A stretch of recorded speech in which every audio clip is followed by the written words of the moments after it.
Now you're ready to sell the phone. Go. Our boats and clothes boys are all in the pond. To me, all looking randy dandy.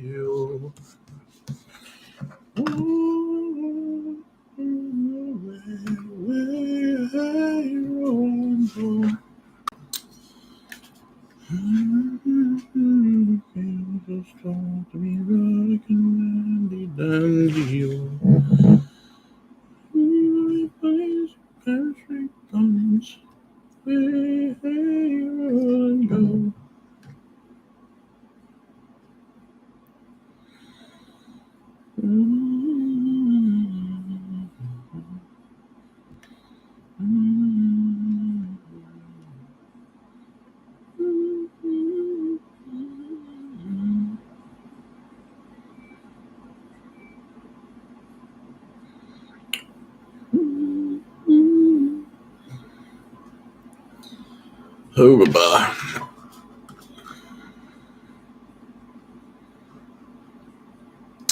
Configure video. There we are. Camera control. Focus. I need to control the focus. There we are. Evening.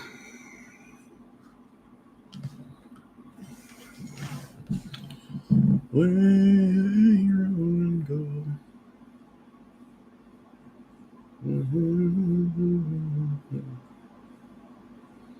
Hey, Ash. How you going?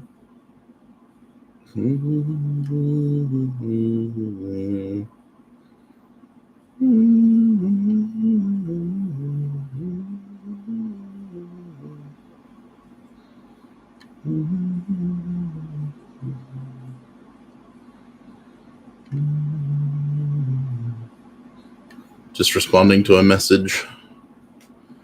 Shall be with you momentarily.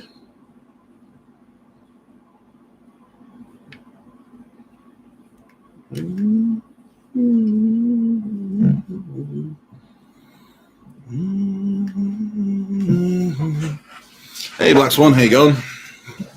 Welcome to the stream. Hello, deities.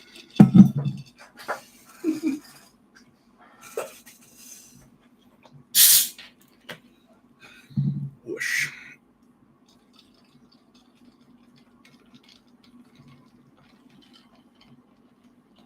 Today was supposed to be my day off, but I got bored. So, here we are. Back at us again with more engraving fun.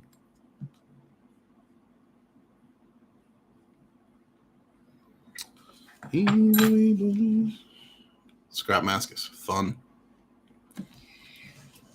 Scrap Mascus is always fun. Sure. It's looking good so far. So I still need to remove all the background from the tail, but I'm going to bother about that later because that can all be done separately.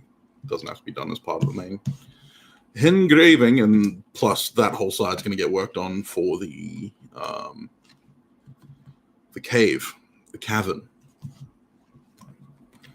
If I turn it up this way, you should be able to see what we're looking at. So I've carved most of the background away. The black spots are the high spots, obviously. So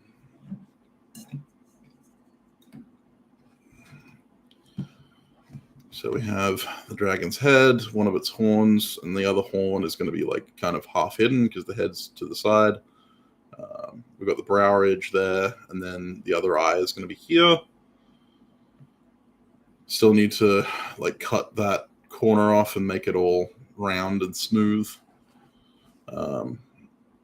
So I've already flared this out. That all needs to be scraped away, and we need to start tapering in everything. We need to start hitting everything with the Shishio body and taking off all of the hard edges, making it rounded, making it look pretty. And I also need to take a marubori, a gouge chisel, and I need to go down the lines, in between the lines on the wings to create the swooped effect.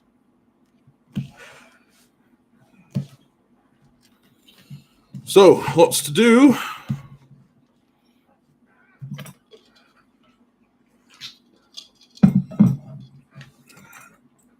Lots to do. And unfortunately, all of my chisels are blunt because I was using them yesterday. They're blunt-ish. They're blunt for engraving. They're not totally blunt.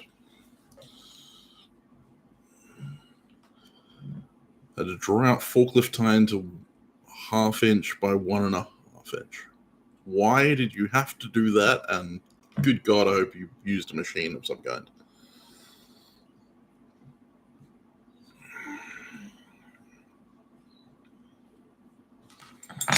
Because that's a lot of work, buddy. That's a lot of work. Shut up. Have no machine. God damn.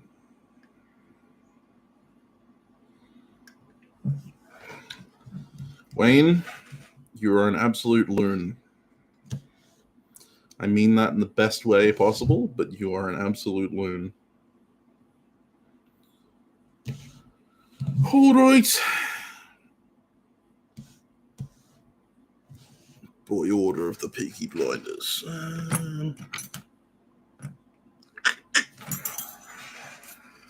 Guillotine dies. Dude, that's not what they're made for.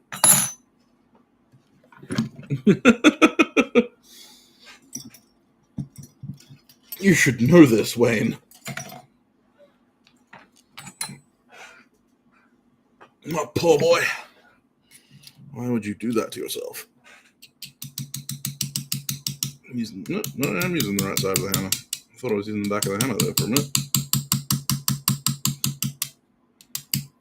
Using my Kensaki.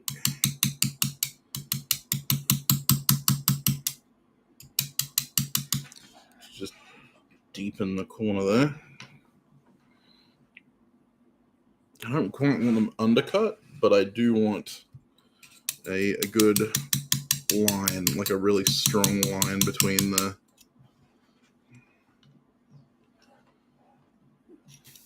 wings and the back of the dragon. The dragon's all going to get textured. I'm going to texture the dragon rather than making it shiny.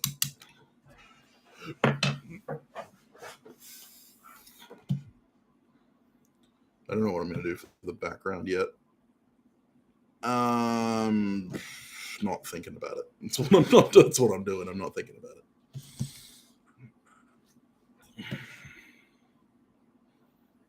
Part of me wants to texture the crap out of it so I don't have to worry about going around and cleaning everything, but the other part of me knows that part of me wants to actually do it right.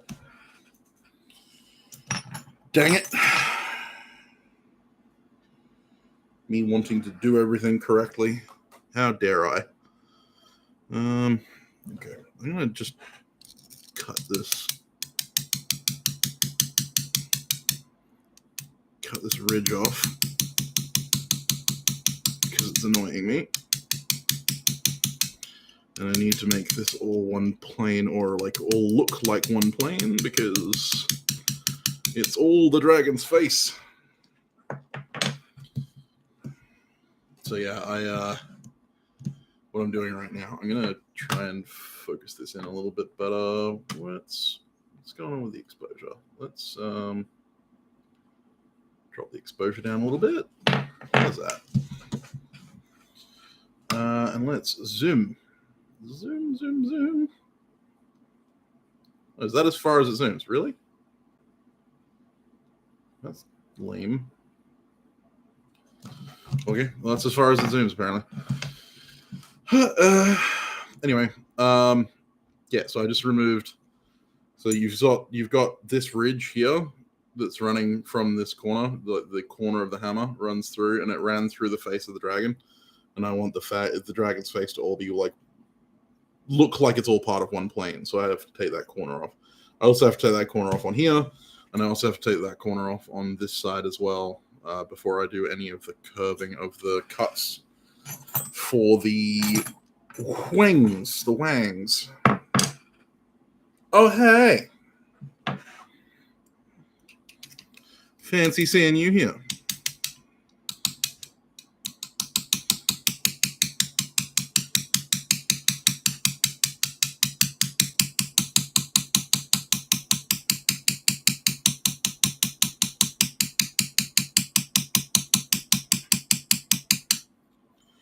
So yeah, I just got to remove the ridge and kind of curve it all out.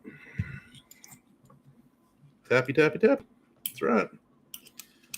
Yes, the new hammers are working splendidly. I haven't actually had much call to use the smaller hammer,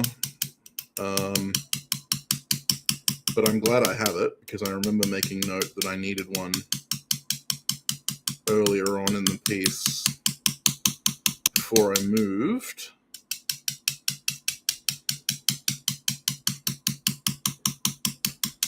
So having it means I have the option. If someone rorted me out of my engraving setting, correct, yes. But, you know, they're working quite well, and I kind of like the aesthetic. Like, they're rough, but they're not stupid rough. They are 316 stainless, so they are marring on the face, unlike the 1084 face ones that I had. But honestly, I don't mind that, and they'll work harden pretty quick.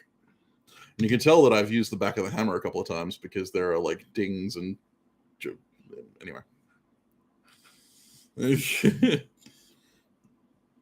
What are you up to today, Monsieur Valhalla?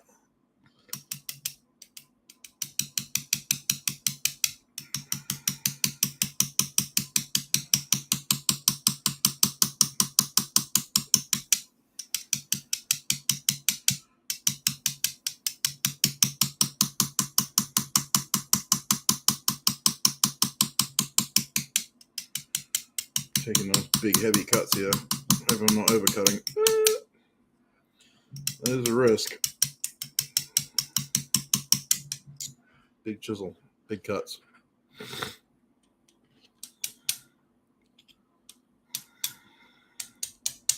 How do I know they're 316 stainless? Because I got them tested.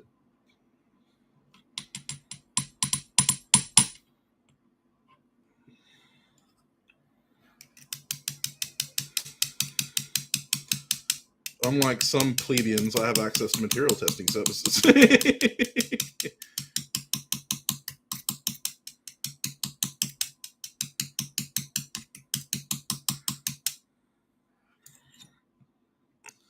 Homemade hydrogen sulfide gas. That's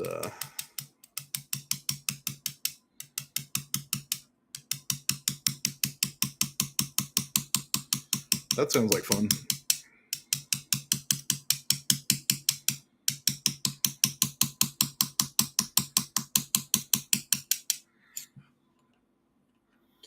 It would be.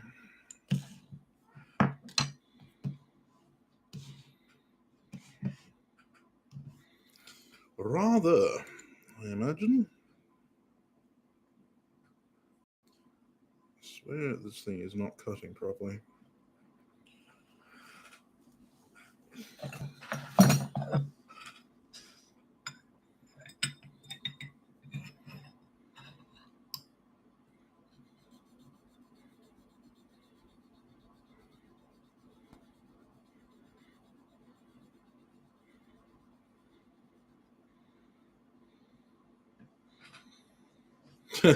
I think they do. Somewhere. It's probably hidden at a cousin's uncle's place somewhere. Cousin or the uncle? Both same person.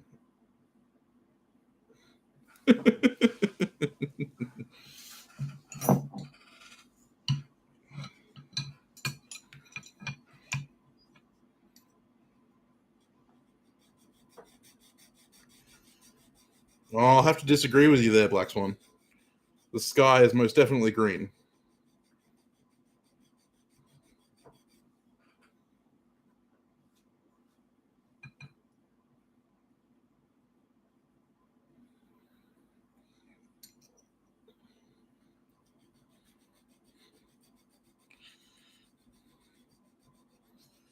Yours is a shill for Big Sky.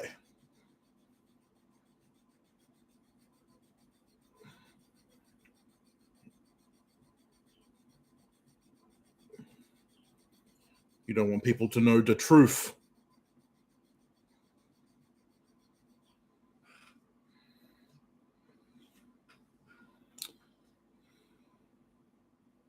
Yeah, you got it. You're starting to get it.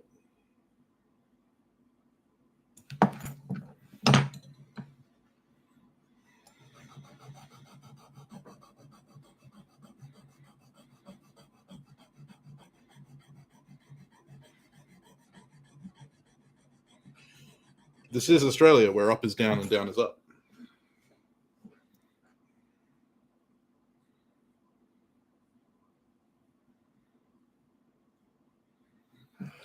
In Alex's case, both, Wayne.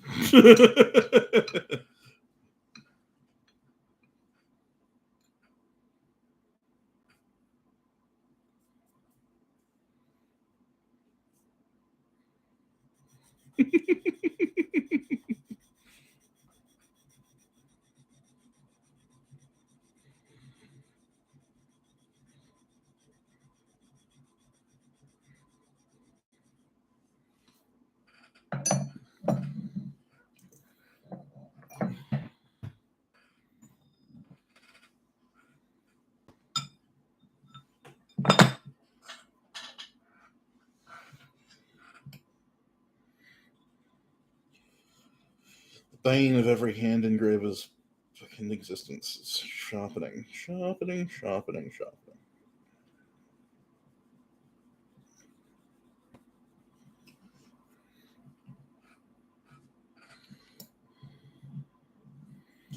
You should have known, Black Swan. You should have known. I'm disappointed that you didn't.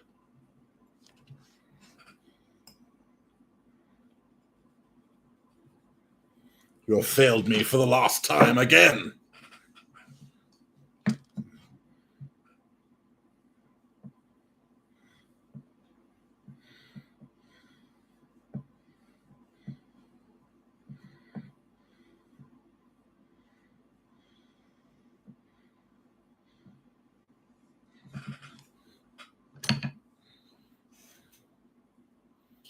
My ball's falling over.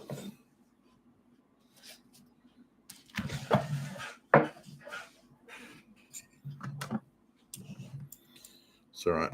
I can rectify the issue with my rectifier.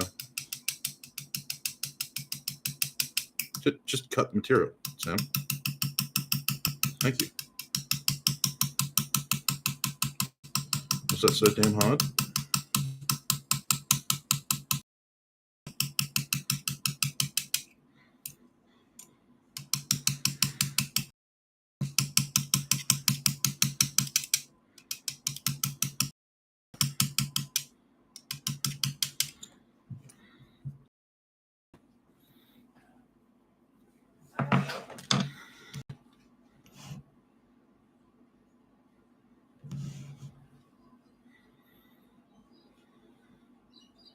You've learned a lot today, yeah. Yeah, it happens to the best of us. The best of us aren't here right now, but I'm sure they would agree if they were here.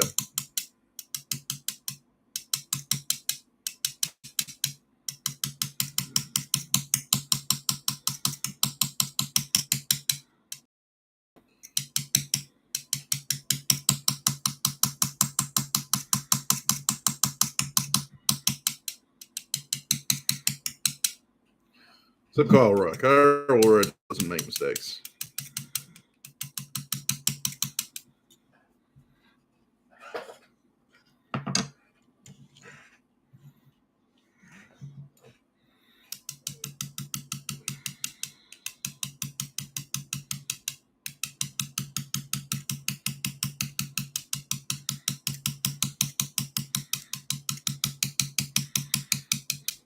That Excal fighters that he's making, the fighter that he's making right now, is making me physically ill.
What's the one with gold engraving?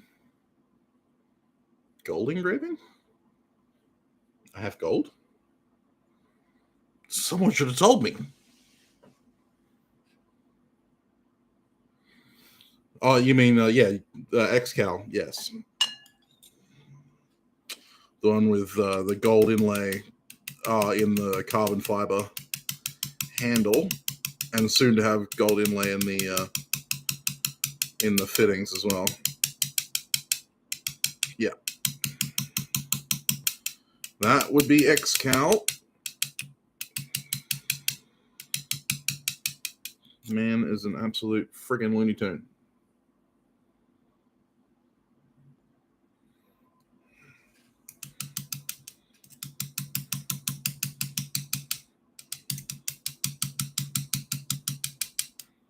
I mean that in the nicest way possible.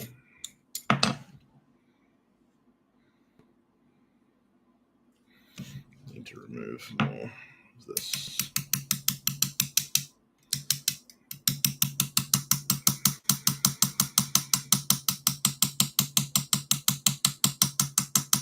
Yes, I will baste my ear turkeys with Alice's restaurant later on today.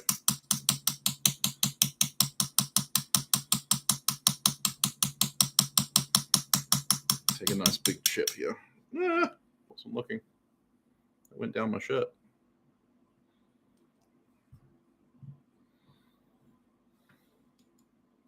Ah, yeah. That was a good time.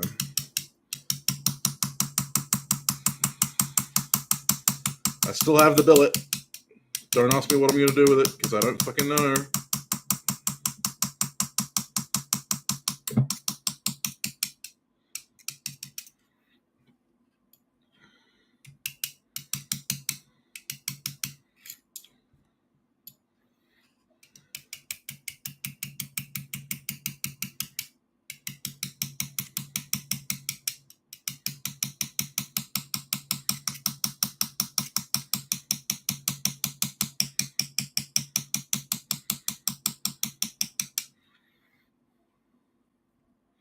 Rainy day billet, yeah, something like that.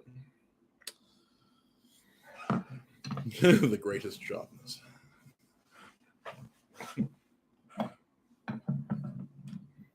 Yes, he's using diamonds too. So am I. They're just in my sharpening equipment rather than on my blades.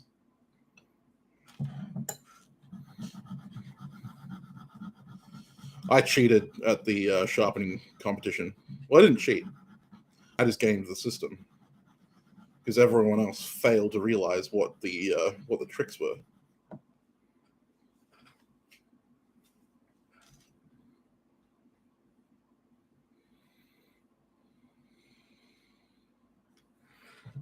I was the most cleverest. Yes, I understood the assignment.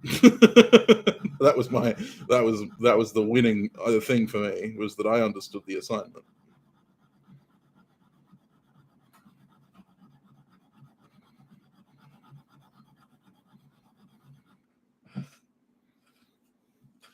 Mate, there was a Kyle Royer Damascus billet on the line. Of course, I was fucking outcomes focused. You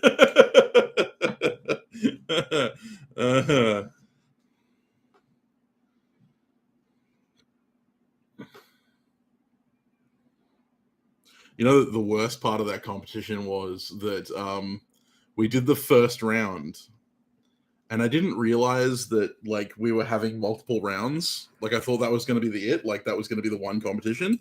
So I gave away the trick. I gave away the trick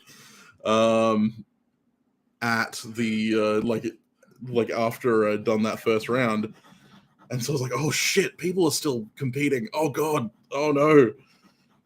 But like the people that were competing in the next rounds weren't around when I told. Like I only told people from the round that I was in. And so I was like, oof, maybe I dodged a bullet. But everyone picked up on the fact that I'd used something that no one else had used. And so when it came to the final competition, I was like, if anyone picks up that piece of fucking wood, I'm going to kill someone.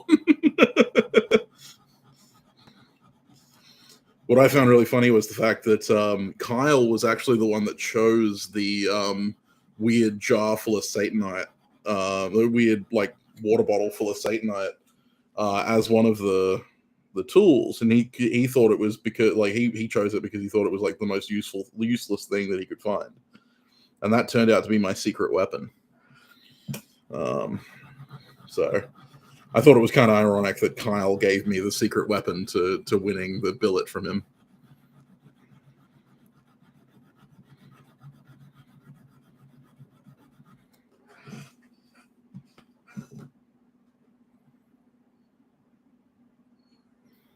Yeah, no, it was pretty cool. I mean, Kyle seemed pretty pleased that I won. Because we'd spoken on the Forgecast, obviously, and we'd had a couple conversations before that. No, I wouldn't kill Kyle.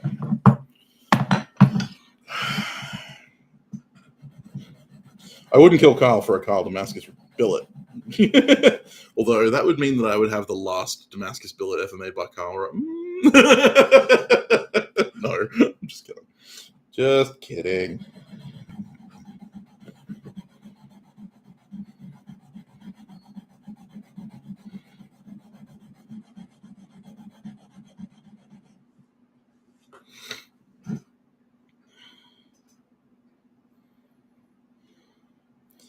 Because, like, I think it was the year before that he did that.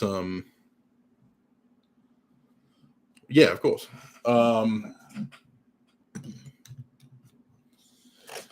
Well, that and the fact that the billet that I won from him isn't his best work. It was a demo piece that he was doing for the show. That's why he was okay with throwing it away, basically.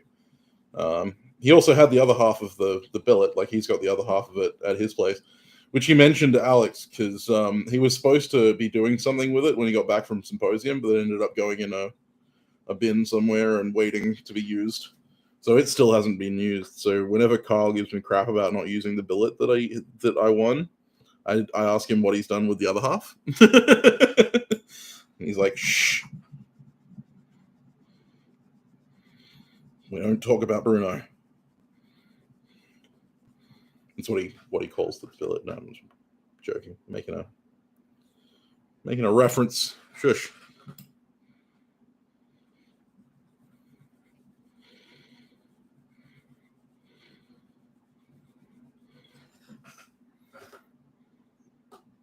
Yes, they are linked. They're from the same piece of steel.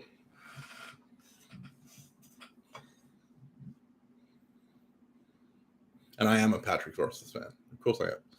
Although I have to say, I am becoming less and less of a fan every day that he doesn't release The Wise Man's Fear.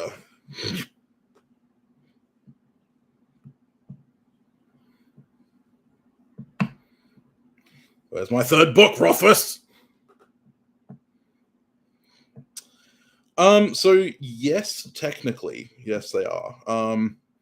Engraving chisels have what's called a heel that lift them out of the work. Because if they were flat bottomed like a normal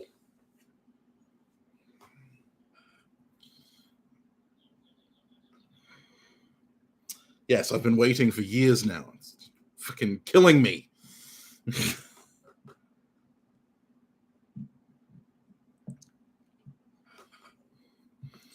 What's worse is the fact that he keeps saying that it, like, every time someone asks him when the next book's coming out at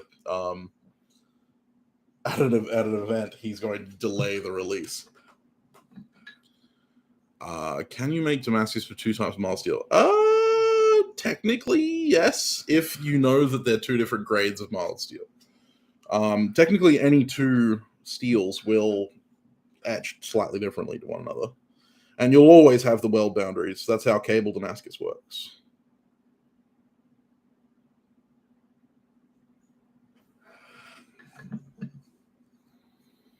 Yeah, 3 is coming. Yes, I know.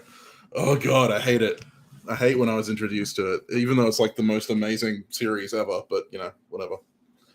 Yeah, so the chisels are indeed double beveled. So they have the main cutting face, which is the narrow face, and then they have the heel, which is the larger face. And the heel keeps the body of the chisel away from the work. Pure curse, absolutely right.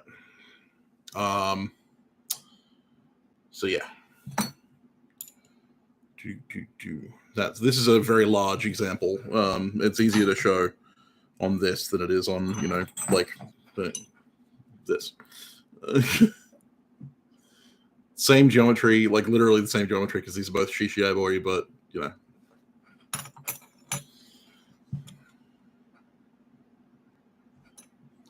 Yeah, and like you can actually use it upside down, so you can use the narrow face as your heel. The thing is that it's all about. It's really hard to explain in accurate terms. Let's lift me up here. My face. Hello. There's my face. Light. Oh god, that's blinding. And yet it's still dark. The exposure is turned down. Anyway, right. So let's move this out of the way so I can see what I'm doing. So the chisel, as it's being used, this heel angled on the large face is 15 degrees, or roughly about 15 degrees. The short face, the narrow face, is only narrow because it's about 45 degrees, right? So it's 45 and 15 equaling 60 degrees. 60 degrees is kind of the golden area. I find with steel, I tend to want to go more like 65 degrees to 70 degrees in some cases. And in copper, you can go a little lighter. You can go like, 55, 50 degrees in some cases, depending on the size of the width of the chisel and what cutting face you've got and all that kind of stuff.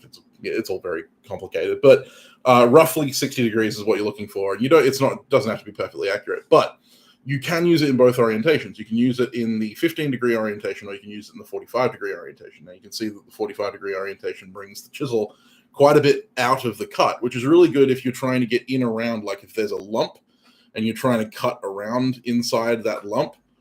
Whereas if you had the 15-degree chisel, the edge wouldn't be able to hit the floor until, like far away from that area. And so being able to flip it over and work it the other way is fine. Hey, Paul. But the problem with that is, so when you're using 15-degree face, you have this much material behind the cutting edge, right? Whereas with the 45, you have this much material behind the cutting edge. It's much, much narrower. And actually, in actual fact, you're not actually using the full, like the flat face on it. You're actually slightly out of it. So what ends up happening is you lift out of that. So you're actually more like 20 degrees with a 15-degree heel. And so therefore, the following edge behind that, the actual leading edge of the chisel, is microscopic. And it's even worse when you go to the 45-degree face. And you have all of this force going this way into the chisel, not this way.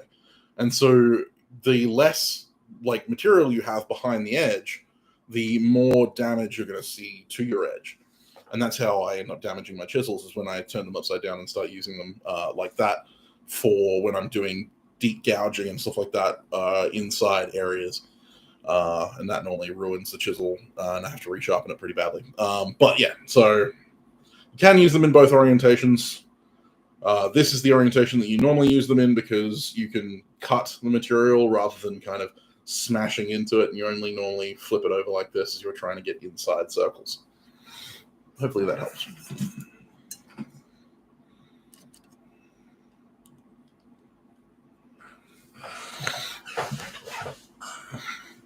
It doesn't cut any more aggressively. It's just about the impact on the tool. It actually cuts more aggressively with the larger bevel down, because you can angle up more steeply. Like with this, that angle there is flat. Like the bevel is flat against the piece. So I can't get much more aggressive than that until I'm digging straight down. Whereas this is flat with this chisel. If I angle up to here, I am cutting straight down into the work. So you can cut more aggressively in this orientation. But what this does is allows you to cut flat on the inside of a curve, or on the inside of, like, say, this area here that I'm cutting, like this inside of the wing.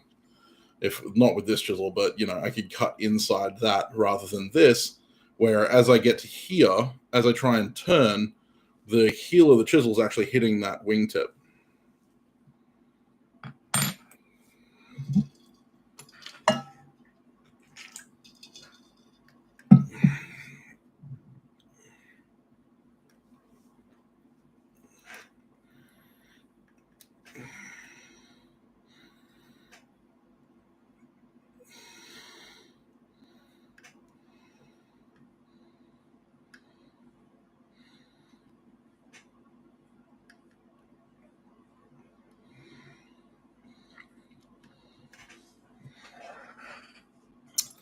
So yeah, glad I can enlighten.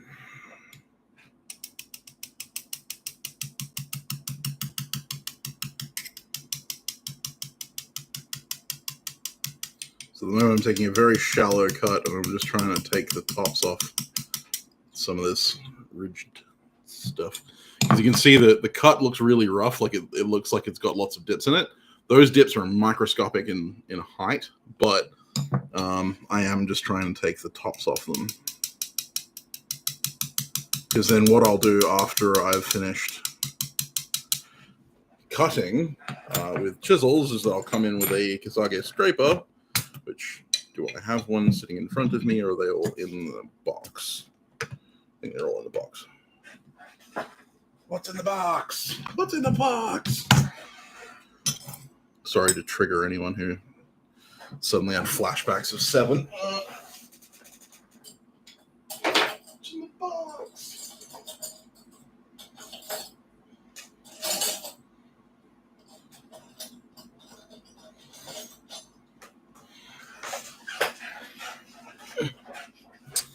So this is a Kasage scraper. This is quite a large one, but what I'll do is I'll come in here and I'll actually scrape the surface. It's like a single tooth file, and I'll come along here and I'll actually even out my engraving, even out my scratch patterns and my chisel patterns with the scraper.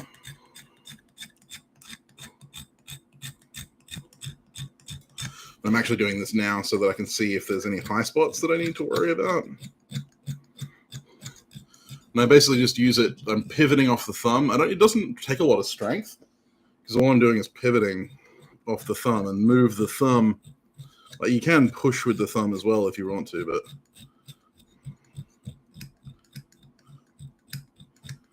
just checking the high and low spots, making sure it's all nice and even.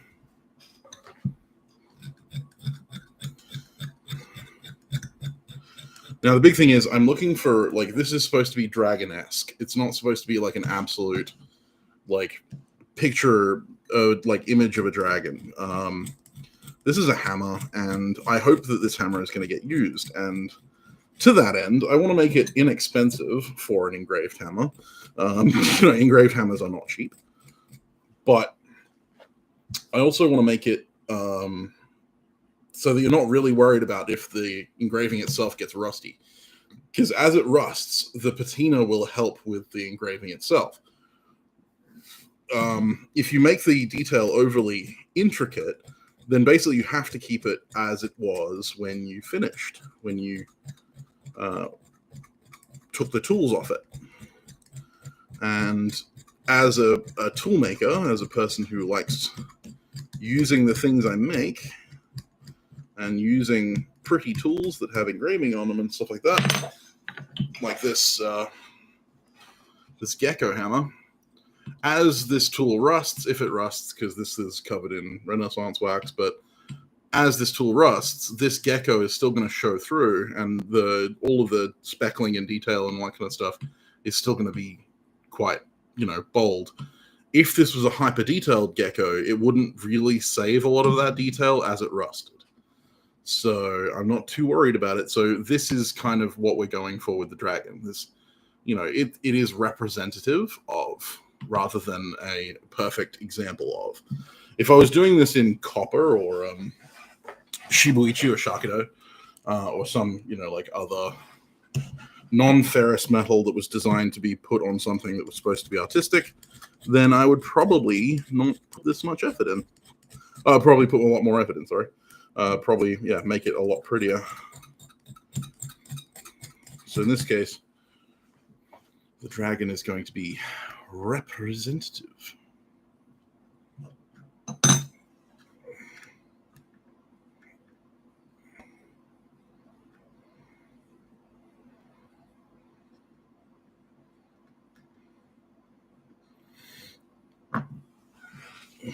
Yeah, the mountain hammer, indeed. The mountain hammer is a good example because, like, even though that hammer is rusted quite badly, over the years, or over the year that I've had it. It's still a beautiful hammer. It still has the engraving showing through. Looks great.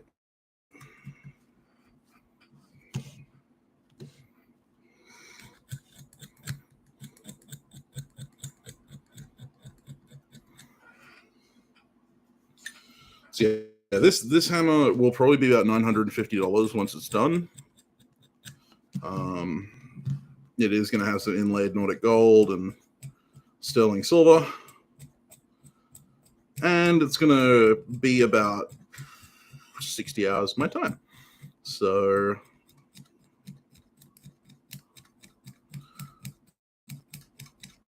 given that if I was asking for $25 an hour, for 40 hours I would make $1,000.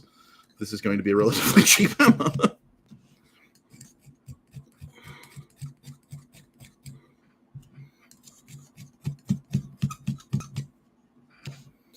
Hopefully there's someone out there who's willing to pay $950 to have a hammer with a dragon on it.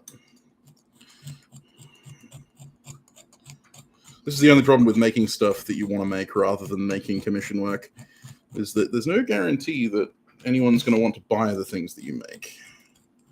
And so a lot of like the people who do just make stuff and sell it rely on the weight of their name to basically carry the business. And I'm not sure if my name's up to the task, but we'll see. We shall see.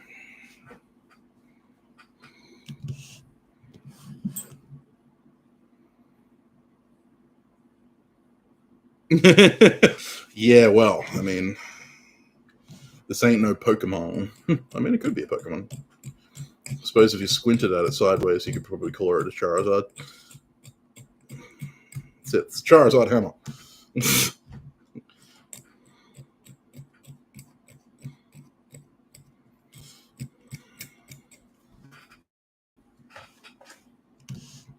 This is indeed one of a kind, and it will be the only one of its kind until I make another one. And then the next one will probably be better.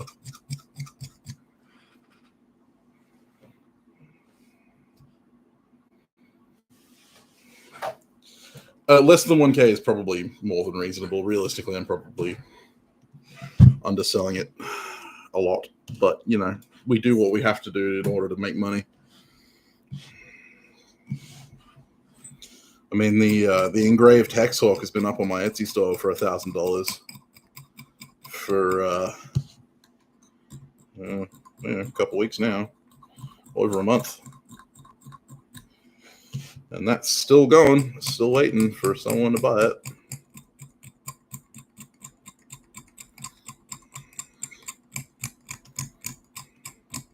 With the amount of interest shown in it, I was hoping it was going to move fast, but it didn't. I'm not surprised. Those kind of high-ticket items don't move fast. It's rare that they do. It's rare that they move at all. My Muso buoy, the big Muso buoy that I made a while back, that one took 2 years, year and a half to sell. This is the curse of like a custom knife maker who makes high quality knives.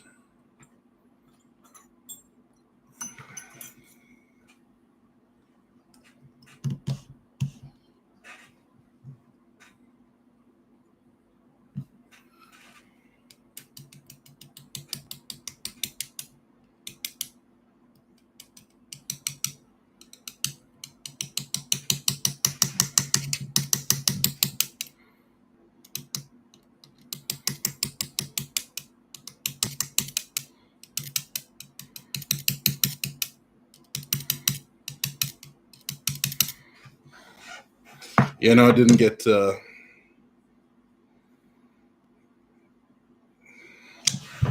picked up at Blade Show, unfortunately, or a Perth Knife Show.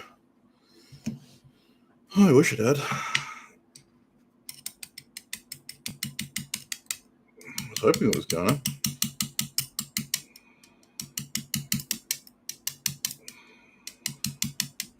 Certainly could use the money now.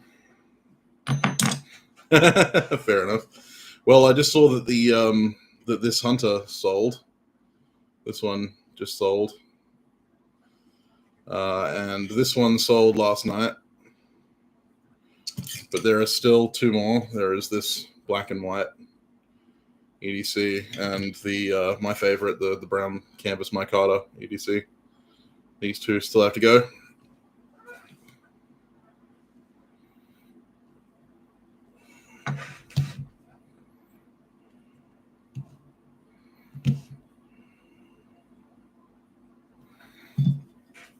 It's when I get to these super detailed bits that I start getting fucking paranoid about making mistakes.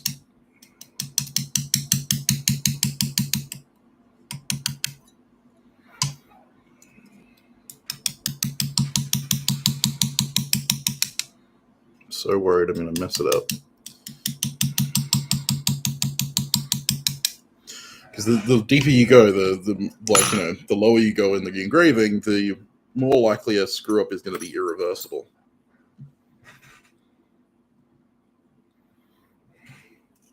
Yeah, no, I do like the brown canvas micarta. It's nice.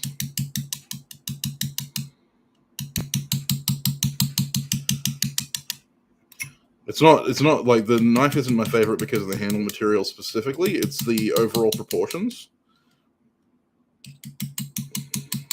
Just fit my hand really well. Feels nice. Like all of them work, and all of them are, perfectly comfortable. I wouldn't sell them if I wasn't happy with them, but the brown canvas is my favorite from that trio.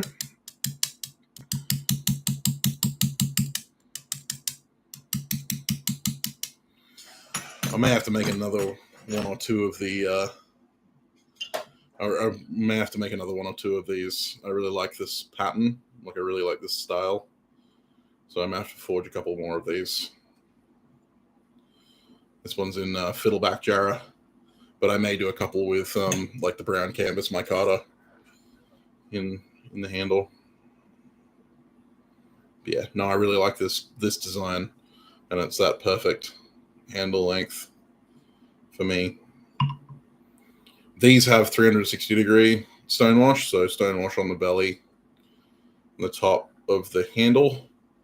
This ADC RV2 one doesn't, because it was done quickly. So this one has a full polished handle and spine, and the stonewash is only on the blade.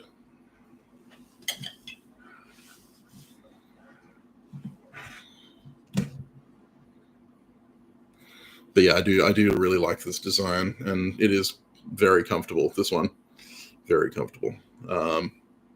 It does taper slightly, like it's actually tapers out from here. So this is the narrowest point. This is the widest point. And that I did on purpose. And if you follow the line of the handle, it actually is a drop point. The only difference is that this hump. So that the line of the blade actually goes through to about there, right? So it actually is a drop point design, but it then has the hump over the top, which I really like the design of, because that helps with skinning, directing the point as you're going down through the skin. You can use the hump as a directing line. It's handy. It's kind of a what's the Canadian?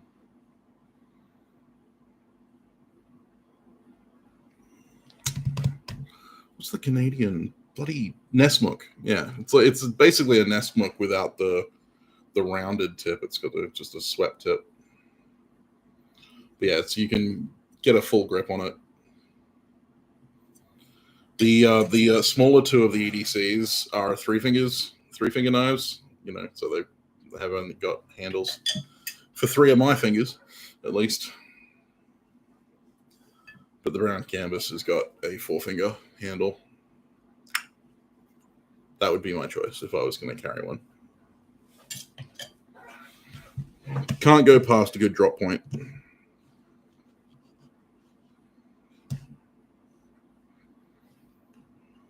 I think I gave away my favorite scraper. I hope Alex appreciates that I gave away my favorite scraper.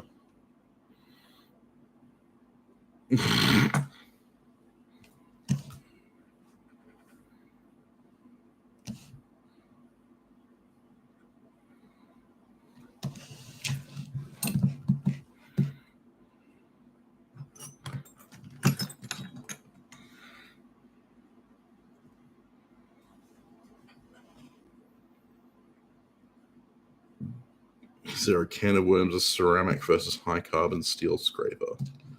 No, because ceramic would not work in this application.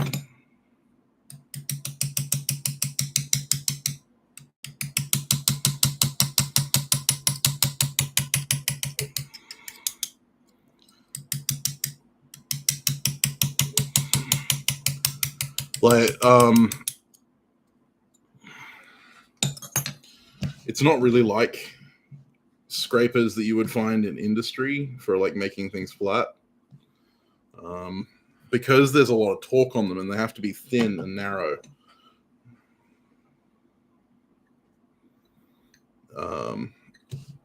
Because they have to be quite thin and narrow. If you were putting this much torque on a ceramic piece, you would just shear that ceramic in half.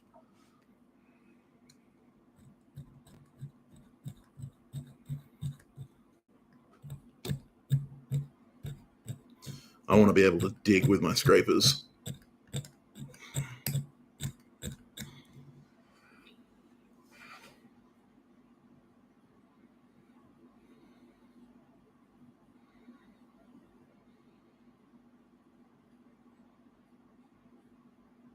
Yeah, exactly. Like if it was a chop scraper like this, or like a push scraper maybe, then yeah. But because it's a torque, like a real sideways pressure, I think that ceramic just wouldn't hold up. I mean, you could probably make a carbide faced one, like if you brazed carbide to like a carbon steel backing or something. You could probably do that, but I just don't see the point. You got to remember the majority of this work that I'm doing, the only time you'd be doing it in steel would normally be doing it on katana rather than on hammers. I'm weird like that. I mean, I know that Ilya Alexeyev does a lot of hammer engraving as well, but it's uncommon in Japanese tradition to do this kind of work on hammers, because hammers in the Japanese tradition are seen as simple tools and not particularly works of art. The works of art are more like swords and knives and stuff like that. Most Japanese hammers tend to be fairly simplistic and basically just a lump of steel with a hole punched through it.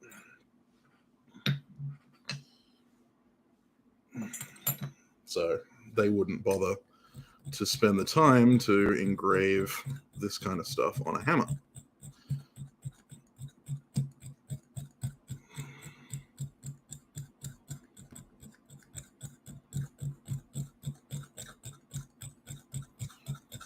Us Westerners are a bit weird.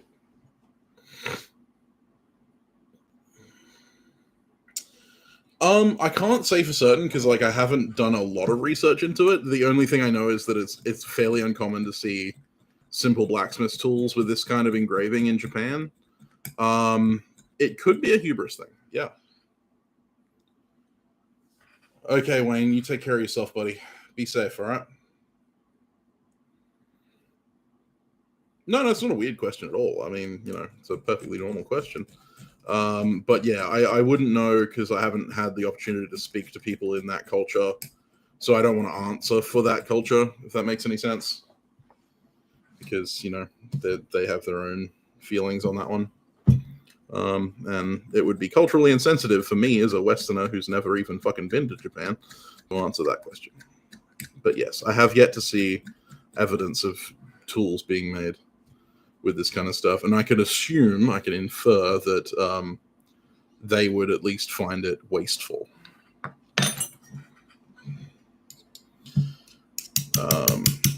From what I have gathered from my research, the Japanese tend to view these kinds of tools, not all kinds of tools, because obviously a knife is a tool, as disposable.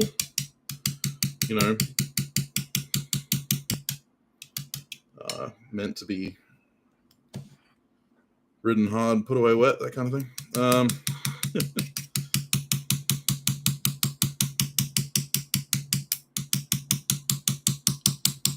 most of the hammers that I see coming out of Japan tend to be fairly industrial looking.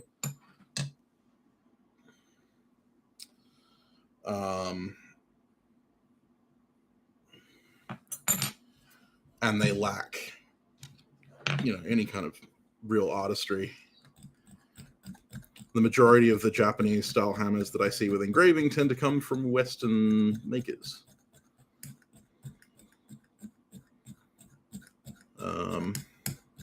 I enjoy turning what is otherwise a boring lump of steel on the end of a stick into an artwork that can be used to make other artworks. I like that aspect. And I think that, in as far as the Japanese ethos goes, as according to their principles outlined in like Hagakure and stuff like that, I think they would appreciate that. So I can't say that they wouldn't like it. And from what I've learned speaking to the one or two Tsukamakishi and stuff like that I've managed to actually have a word with, they'll basically do anything for money because they are shokunin, they are workers, they are professionals. And so therefore, as a shokunin, they consider any work viable. So if you were to come with them with a hammer and said, engrave this for me, and offered them a commensurate wage for it, they'd fucking do it. Because, it doesn't matter what their sensibilities are, money's money.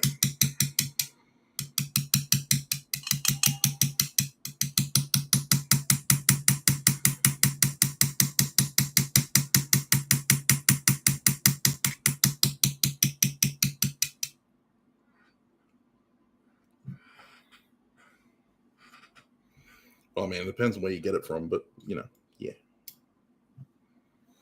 They have to make a wage somehow.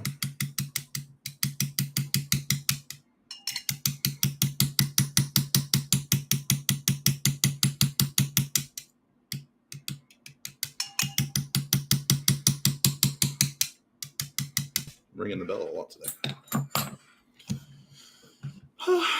So yeah, as you can see, I've rounded out the wing now so that it's less angular. Doesn't have that steep cut. Now, looking at it from an objective stance, it's still got that angle. No worries, Paul. I'll probably still be here. But yeah, it now smoothly transitions into that angle instead of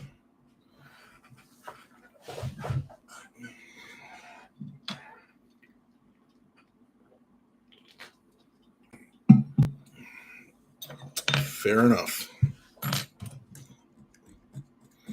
Makes sense in that context.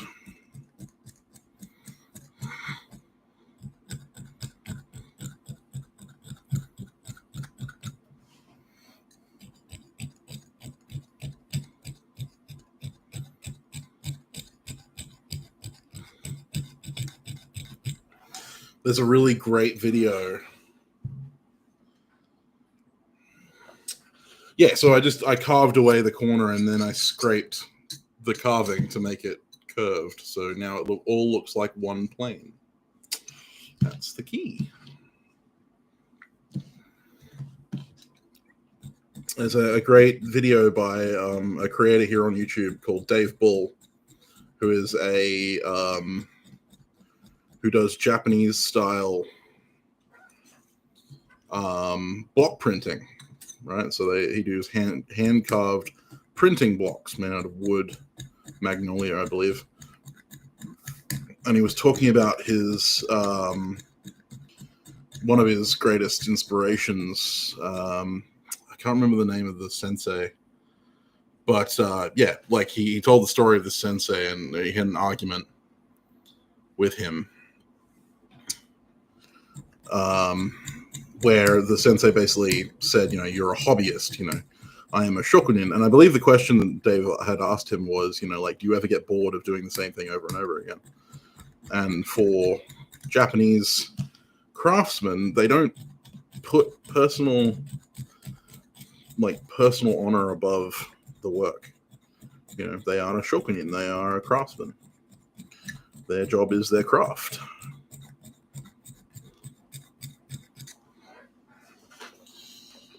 So they don't have a right to get bored. They just do what their job tells them to do.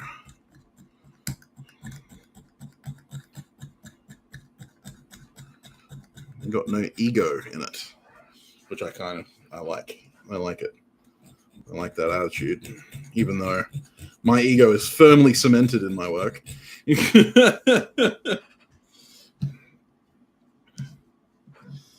I am very much identify with my work, and if someone takes a piss out of my work, it does feel very personal. It's something I'm working on. Like I'm actively trying to squash that part of me, that egoistic part of me that.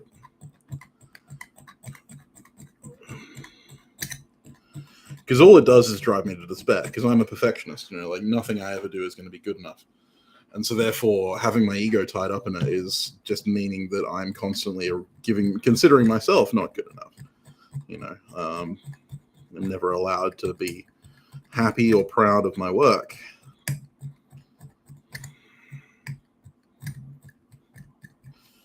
I always have to hold myself to a higher standard, and I always have to make sure that I'm never getting complacent. I'm never allowed to kind of go, yeah, this was a cool piece.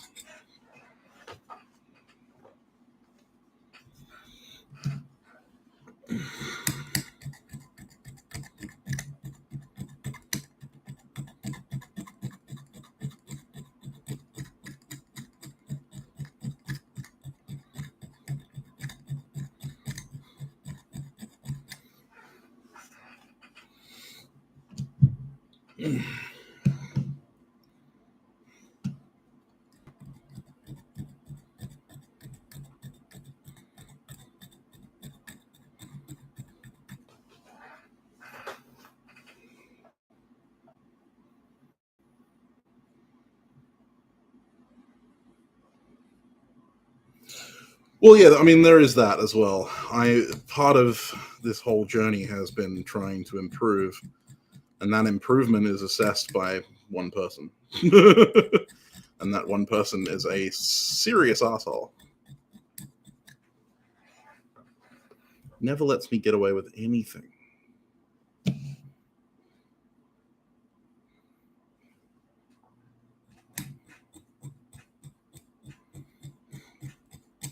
Like, I'm terrible at taking compliments about my work. People go, "Oh my god, that's amazing," and I'll go like, "Yeah, no, it's shit." Stop lying to me.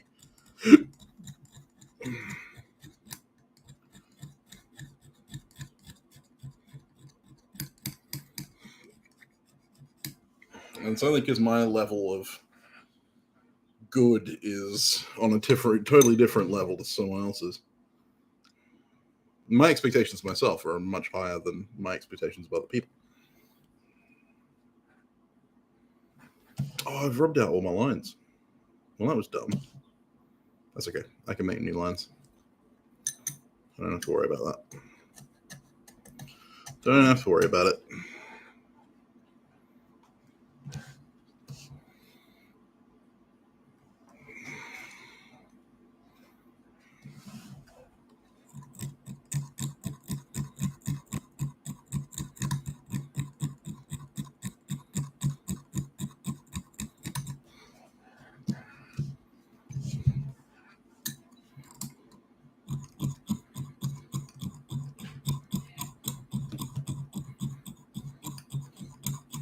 So this is technically my heavy duty scraper. This is designed for stock removal.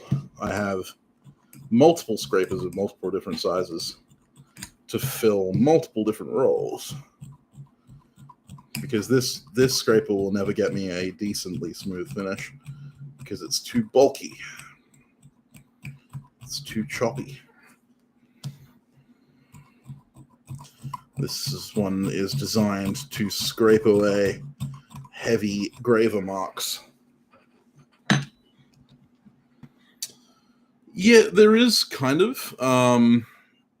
like obviously you can make a Kisage with whatever finish you like, and whatever finish you make on the Kisage itself will then transfer to the work. A lot of that comes down to doing with the steel as well. If the steel, no, not the hardness. Normally it's the grit finish that you've got on there, and then if you chip it out, then it's going to have chips in it, and those chips are going to show up on the work.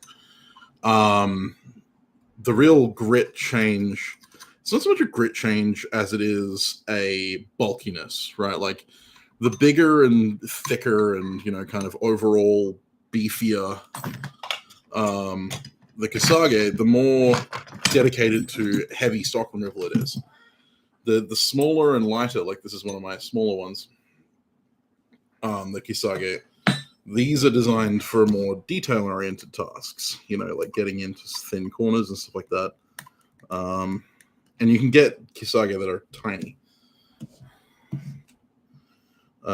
This one's still, like, in terms of the actual cutting surface, is quite large. Let's see if I've got any of my smaller ones available. 2 seconds. Come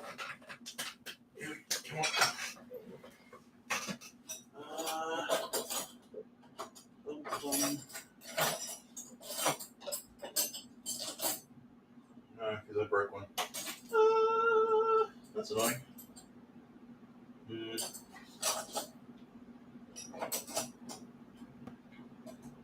Yeah, anyway, you should get the idea from that. But Kisage can be... Here's a really extreme example. So this is a Kisage. This here, this end is the Kisage end. It's actually round topped, and the cutting edge is on the very tip. And this is designed to get into little corners and stuff.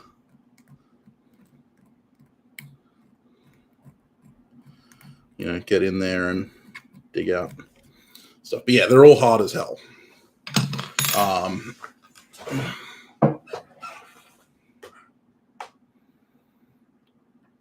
Yeah. So, like, yeah, most of them are left glass hard. They're not even tempered, so they're just hardened and then left in their glass hard state.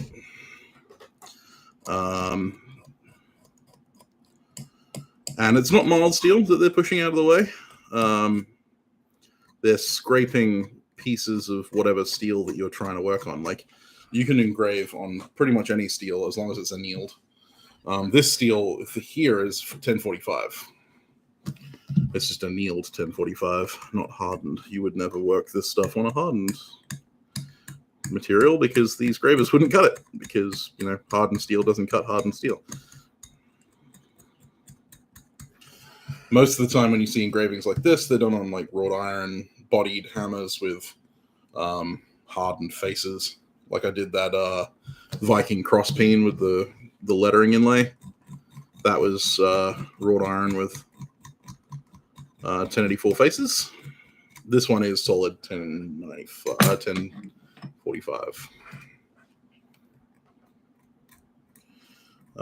And so I will, once I finish the engraving, I will actually heat treat this. So that's where all of it could go wrong, and I could crack the face, or I could crack the eye, and then, yeah, all the engraving goes down the door. It goes down the toilet.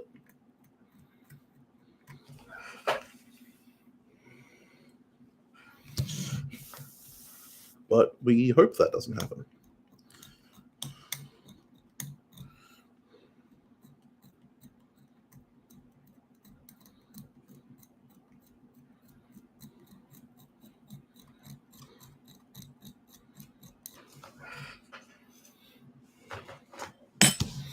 Exactly right. But yeah, you should be able to see the difference between. So this over here was done with the heavy scraper, and this here was done with the light scraper. And as I move it in the light, you should be able to see that one is more reflective than the other, and the light scraper is obviously a much finer cut than the heavy scraper. It's hard to see in the camera. I promise you that it's obvious in person.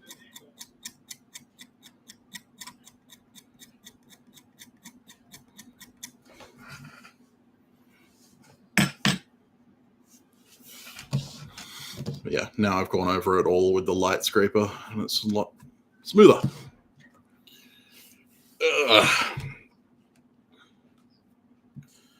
So yeah, I still need to draw lines on the wing so that I can carve the wing dips in there. I still need to carve this ridge off of the tail, because that ridge there comes from that ridge there. It follows through there, because that was a whole facet, and I removed most of that facet here. I might cut down more of this material here to match that, because that at the moment is quite bulky. So because I don't really want this hump in here. I don't really want that hump. I'd much rather it come down and then stay down and then come back up, if anything. Because at the moment you've got this ridge that follows through there, through the face, they're over there, and I want to get rid of that ridge because it's drawing a line. Yes, yeah, I want the dragon to be proud. I want it to look like it's standing above the surface, even though, as we know, it's all one surface, right? Because it's all from the block. But looking at it from the top, I want you to think that there are multiple levels to this, right? Like, feel like the dragon is sitting on top of the steel. And I want you to feel like the wings are sitting on top of the dragon and all that kind of stuff. Even though the wings here and this part of the tail here are at the same level, right? Like that part of the tail and the wing here are at the same level because they're both still the forged scale black. Because I cut in here and feathered that out to here, it looks like this whole tail is lower than the wing. And when I cut the wing scoops in, the wing scoops are probably going to be the same level as this cut in here, but it's going to look like the wing scoops are still on top of the dragon itself. This is how we do deep relief engraving, or shallow. This is actually shallow relief engraving. And like the head is at the same height of the wing, but I want the head to be looking like it's resting on the ground. So yeah, it's just art. Art technology bullshit. Yeah, but it works. Well, hopefully it works. We'll see what happens. But yeah, for now it looks pretty good. So yeah, once I cut the wing scoots in, and once I yeah, exactly right. Leather patterning and like wood carving are both forms of shallow relief.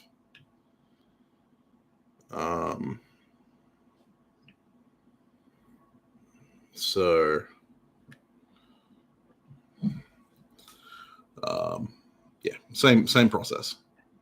The back inside between these two wings here is deeper than the wings, so that all looks like one plane, even though this part of the back here is much lower than up here because I had to make it lower for the wings. It all looks like one plane. It is exactly that. It is, yeah. It's like carving. It's wood carving, but wood carving in metal. It's just a lot more difficult. And in some ways easier. Like wood carving, you have to worry about wood grain. You have to worry about the grain direction, grain orientation, all that kind of stuff. In this case, I don't have to worry about grain orientation because there is no grain. If this was wrought iron, I'd have to worry about the grain more. But in this case, I don't have to worry about the grain because it's all homogeneous steel. So I can just carve away whatever I want, leave behind whatever I don't. The problem is that we're working in a much smaller scale. So the tools that we use are incredibly small. For instance, the cut in the neck here, I use a 1 millimeter gouge. So this is 1 millimeter wide at the face, which is 42 thousandths, I believe. 42 thousandths thick.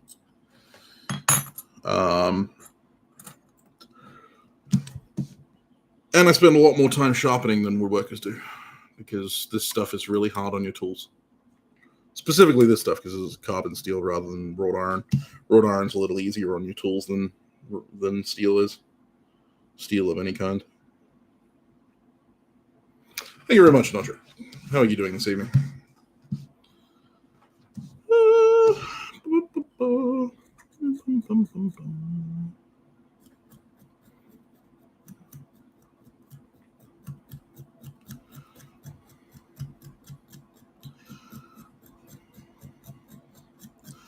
And one of the things I like about doing like shallow or deep relief engraving on hammers is the fact that Damascus hammers, the Damascus pattern fades the moment that the thing rusts.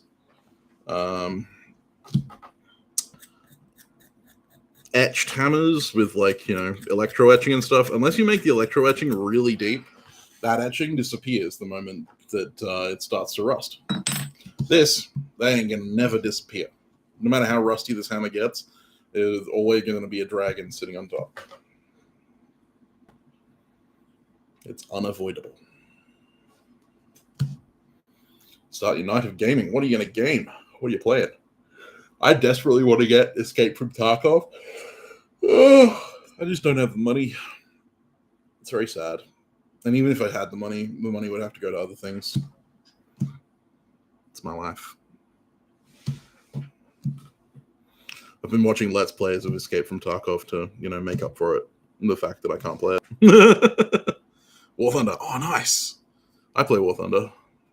I've never played with a team. I always play on my own. I have War Thunder, though. What BR are you playing at?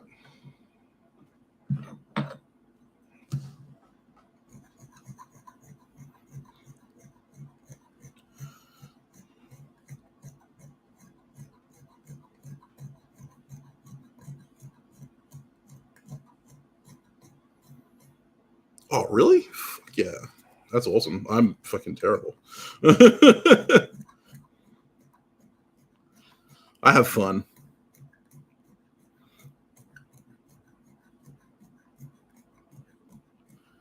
I think I'm up to like a BR of 4.0 or 4.5 in my aerial vehicles, and I think I'm like just getting into the 5s in tanks.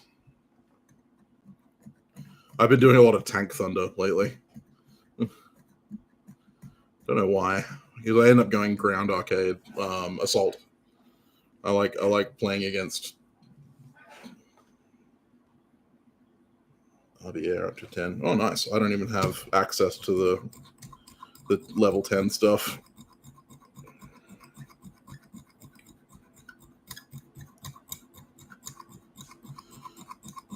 Then again, I haven't played War Thunder in like 6 months because other things took up my time.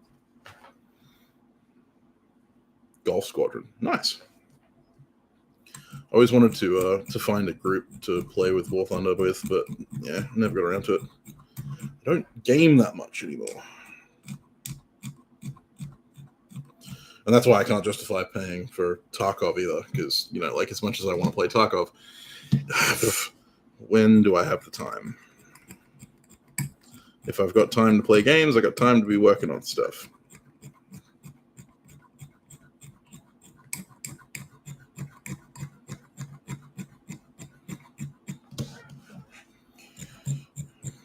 This is the joy of working for yourself.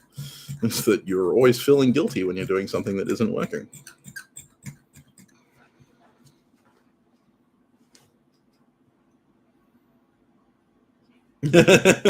Yeah, I know that feeling.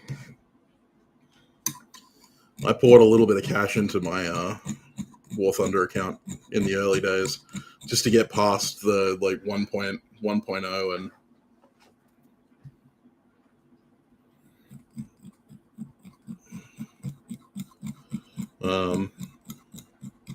6.5 years in the game. Jeez. Wow. I think I only played War Thunder for like 2 years. I used to watch a lot of Let's Plays of War Thunder because I love aerial combat. I always wanted to be a fighter pilot when I was a kid. But then they told me I was too tall. I got to 14 and they were like, yep, you're too tall. Sorry.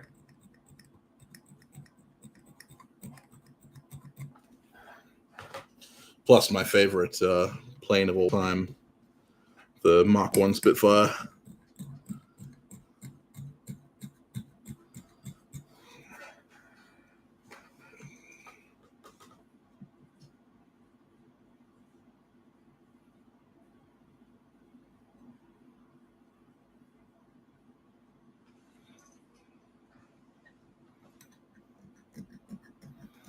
Fair enough.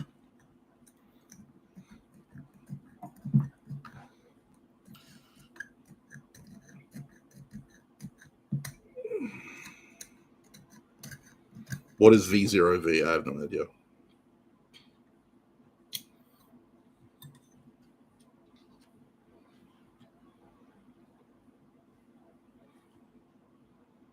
That would be me.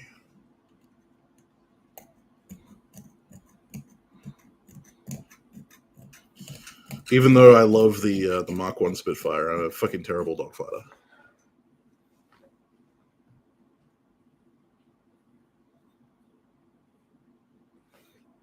Ah, right.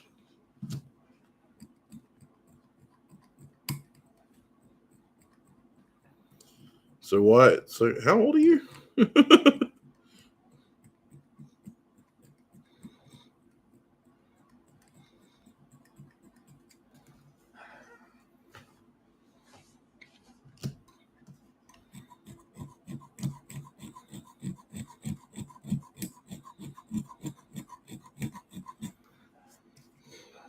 Still listening to your mom at 31? Jesus. Not even I listen to my mom. Well, I mean, I don't talk to my mom. But anyway, that's another story.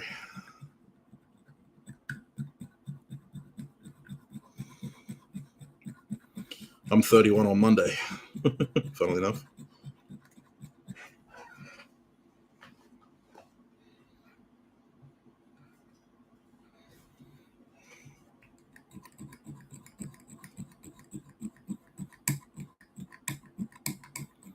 Ah, right.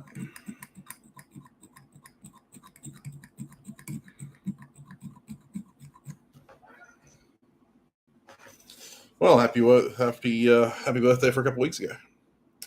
Yeah, Bash, that's the plan. I am working for my dad on Wednesday, so I'm only doing a 4-day birthday knife challenge this week. This year. 10 kills per game. Jesus. Your team is far and away better than anything I've ever done in War Thunder. But yeah, that is the plan, to do a birthday knife this year, and I want to film it for the YouTube channel. We'll see how it goes. My ex's son contracted COVID last Sunday. He tested positive last Sunday, and I was waiting for the other shoe to drop.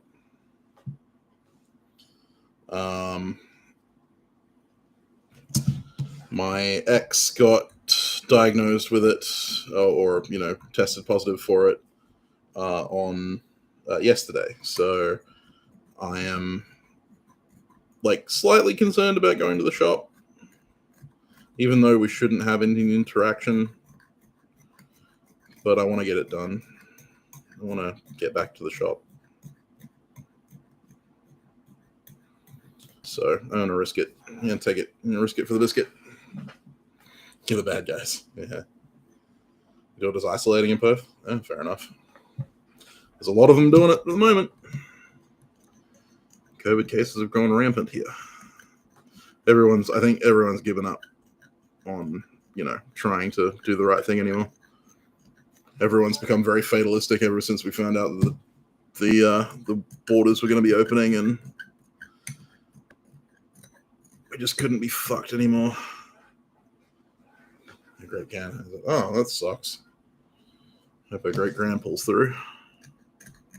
Or not, either way. Depends on what kind of person a great grand is, I suppose. No offense.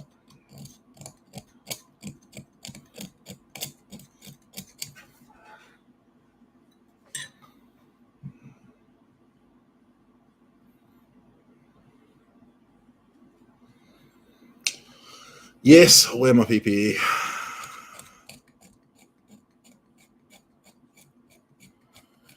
As far as what knife it's going to be, I've kind of been tossing up between a few designs.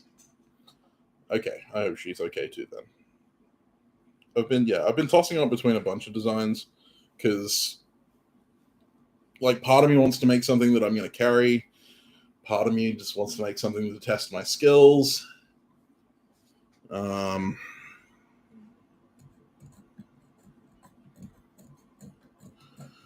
I already have a couple of pocket knives that I carry that I've made. So do I need another one? And that's not the direction I'm going with my work at the moment. My biggest problem is I don't have any fucking belts. I literally have no 36, 60, or 120 grit belts. I'm completely out. And I have been for a couple of weeks. And I've been waiting for my delivery from a person who shall be unnamed. And he's dragging his fucking heels because he's having a big problem with COVID where he's at as well. And I feel for him, but at the same time, it's causing me strife, and it's annoying. I hate it. I hate it so much. So there's nothing I can do without belts. I don't have the ability to do anything without belts.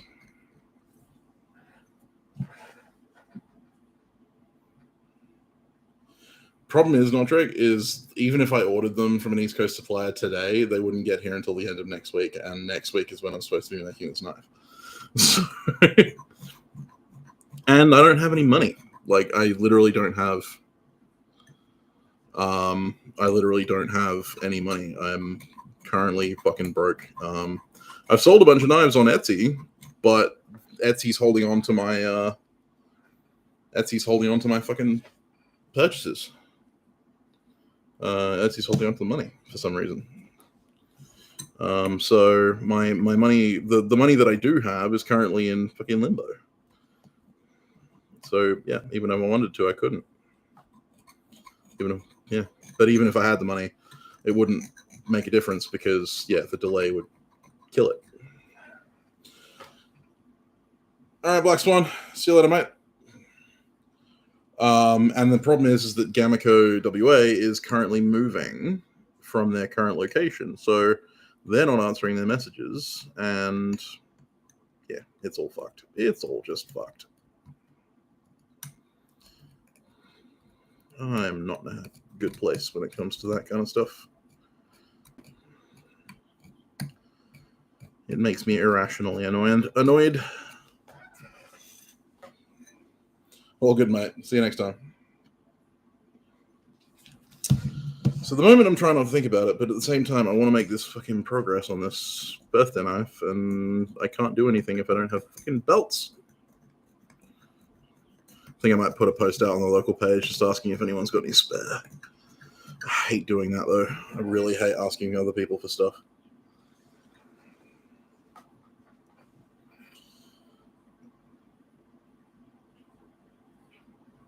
Well, I've got a 2x72, so I need 2x72, 36, 60, and 120. I'm literally just going to ask for a single belt from, single of each from someone, and I'll get them back at some point.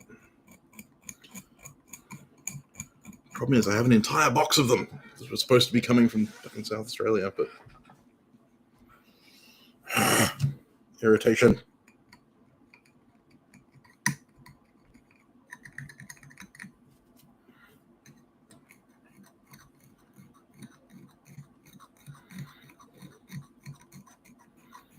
Again, I understand the person's in question's problem, but good God, it's annoying me.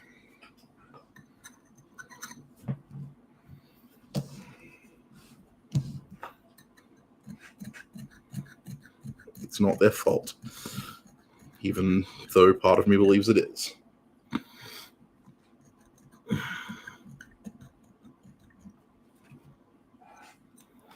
I'll just have to grin and bear it. Get the fuck over it. Worst case scenario, I'll go at it with an angle grinder. Fuck it.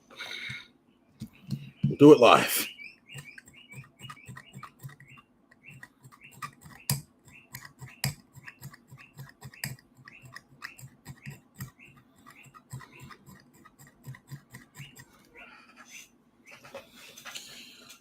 Because the one that I decided that it might be the best option would be to make myself my new sparring saber.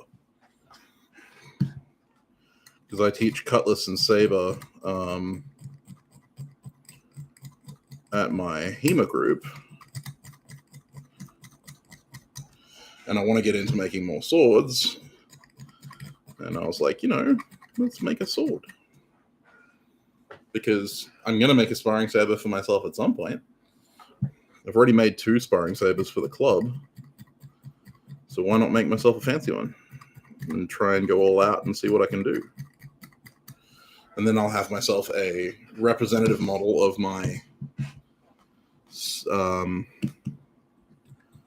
work, of like a high quality piece. Because at the moment I've got a bunch of sparring sabers and stuff, sparring cutlasses, and a couple of sparring sabers that I made for the group, and I made them really quickly, and literally just to test the blade steel, just to test whether or not I could make a usable sword. And also because the club needed swords to train with, so I kind of just went, fuck it, let's just make a bunch of beaters. And so they're not particularly high quality. They're not like my usual fit and finish. They're definitely not my usual finish. The handles are all literally pine, wrapped in jute, like hemp cord, and sodden with CA glue. And they work. They're perfectly functional sparring swords, but don't look particularly good. And if I want to demonstrate my skill as a swordsmith, I kind of want to have a piece that would actually represent that skill that I have, if I have any skill at all. So that was my thinking, a birthday sword. A birthday sparring saber made out of some ADC RB2 or something. That would be kind of cool. But can't do that if I don't have belts, because good God, I do not want to go at I don't want to go at a HEMA sparring saber with an angle grinder. Like a post-apocalyptic sword, sure. Go at that with an angle grinder. Why not?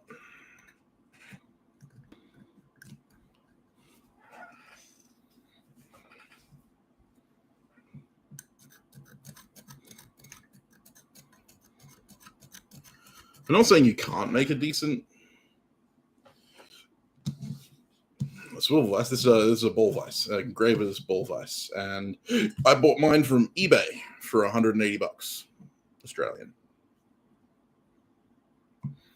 If you want to buy the GRS example, which is larger than this one and way better built, it's about $3,500. That's why I went with the eBay one. And it comes with a whole bunch of tools for it, which are all sitting over on the shelf. Because at the moment I don't need them. I just need the ball vise. It's quite nice. It's cast iron. It's pretty heavy. And it comes with it doesn't come with the leather. It comes with the ring. And the ring has either the rubber side, which is supposed to like stick it in place so it doesn't move. And then you have the nylon wearing side, and that's supposed to make it so it moves freely, and that's for when you're doing like pneumatic engraving. But then so I've just put tape on the bottom to not blacken up the surface of my table, and I cut out a ring of leather to protect the rubber, and then now I have a vise. Yeah, I've thought about doing that kind of thing, but this is the whole idea behind my birthday knife / sword is to test my skills. And doing post-apocalyptic build doesn't really test my skills. It just shows that I can make a piece of crap. And it's going to be I want it to be something that I'm going to be happy to own and happy to show off. And I have never played Fallout 4. I do love the Fallout series, but never played Fallout 4, so I don't have any love for it. And beyond that, it's just like making post-apocalyptic stuff doesn't necessarily make me happy, because it's normally the cop-out of the poor smith. And when I say poor, not like money poor, I mean like bad. I have made post-apocalyptic stuff in the past, and most of the time that's because I'm bored and I want to make something quickly. It is never because I think it's a good idea.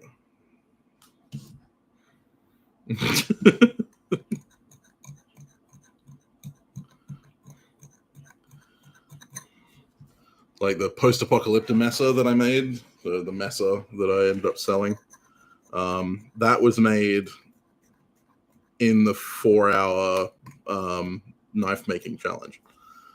That wasn't made because it was like the best sword ever. It was made because I had to make it in 4 hours.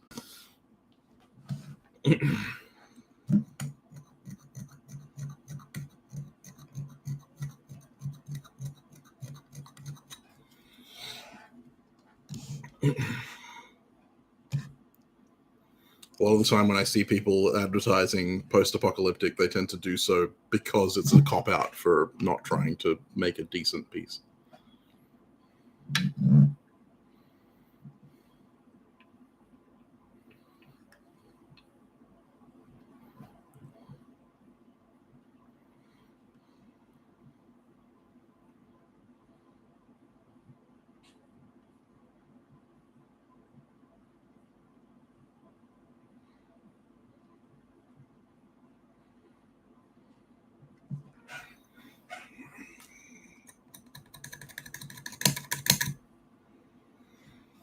We shall see. Ukrainian Cossack saber. Oh man, so many different kinds of Cossack saber. But again, no belts.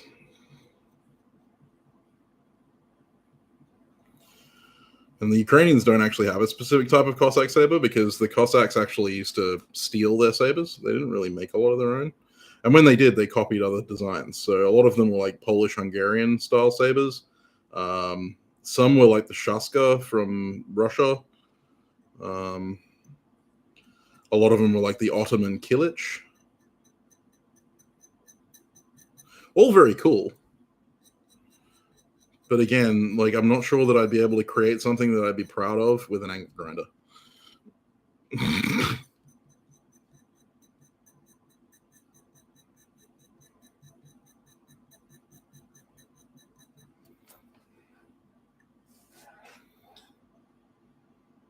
I mean, Slava Ukraini, absolutely, but, you know, want to do the thing justice, if anything. And if I was going to make a saber, I'd make it, you know, a British military saber, because that's what I practice. Unless I was going to sell it, in which case, then I would make a Ukrainian Cossack saber.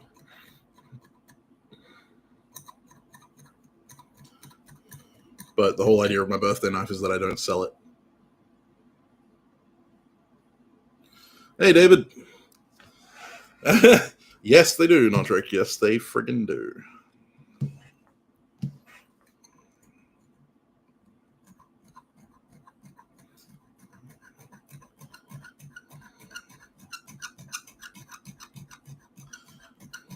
Apparently not the Russians. The Russians wouldn't have thought it. There is a really good video on making a Cossack saber by a Ukrainian who is actually wheelchair bound. He's a disabled bladesmith who makes a Cossack shaska. Yes, they did. This is true. Ukrainian made normally had a pretty good name. But yeah, so there's a disabled Ukrainian blacksmith who made a shaska or shabla on YouTube. It's actually a favorite of mine.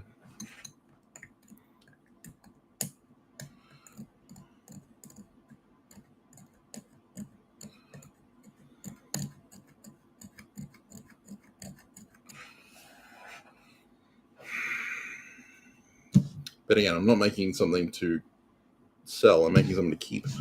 And if I want to keep it, I want it to be something that I actually want. And I want to do the best job possible, which means I either need belts or I need to make something small that I can do a lot of handwork on. Unless they're historic bash, unless you're a weapons collector or a martial artist.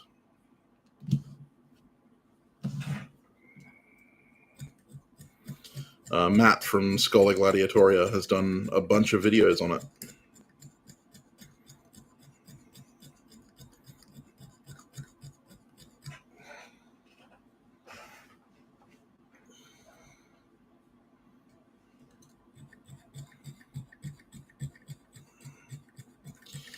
Yeah, it's what I'm thinking, Notrick. Like, I'm thinking that might be the way I have to go.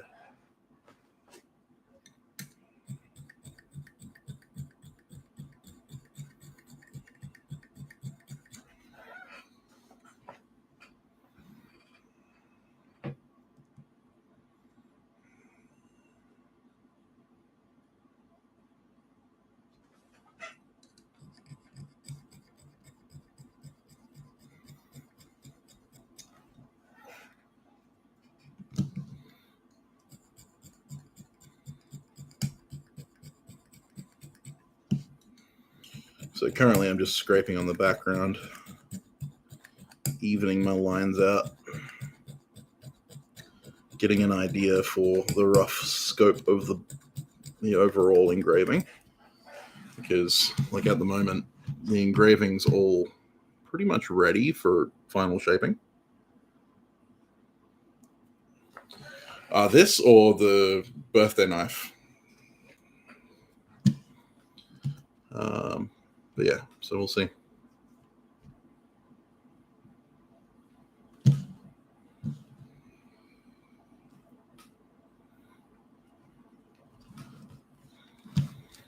It's going to be hard to see, like, from certain angles, because the way of the light playing on it. Hopefully you get the light playing on it the right way. It looks a little bit more obvious, but then once I put the actual texture in, it'll be a lot easier to see.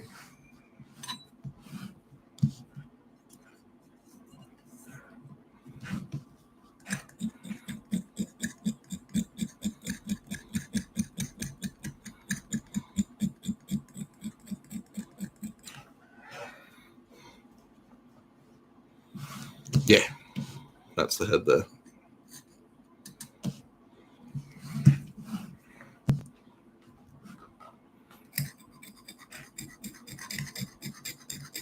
It's sleeping.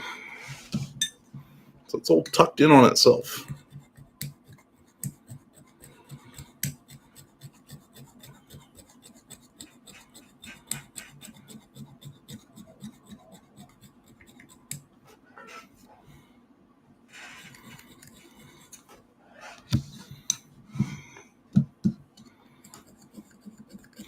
As far as this engraving goes, there's probably another 20 hours or so of engraving work to be done. The birthday knife will take, well, it's going to have to take 4 days. That's the time I've got.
It's always nice when I get the scraper out because it means that I'm getting close to the end.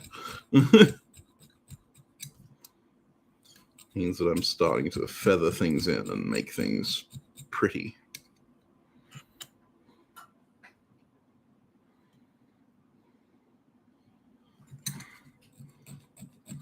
Rather than just digging away at the material.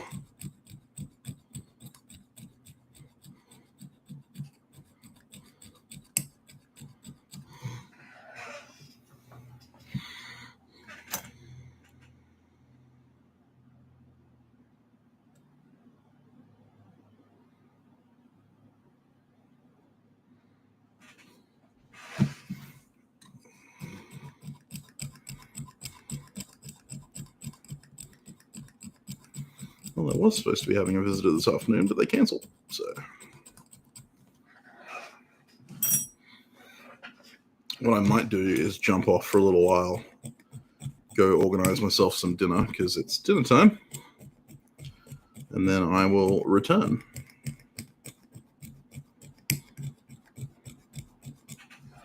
But yes, so now we have the dragon, whether it be Fafnir or Smaug or,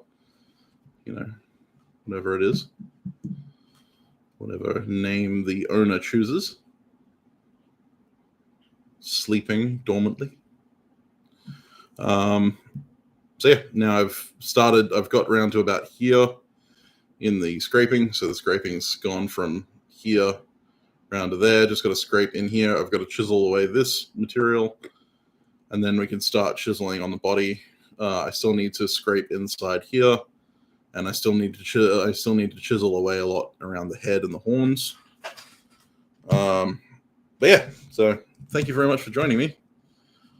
And yeah, I should be back later. If I'm not, see you soon. Bye, guys.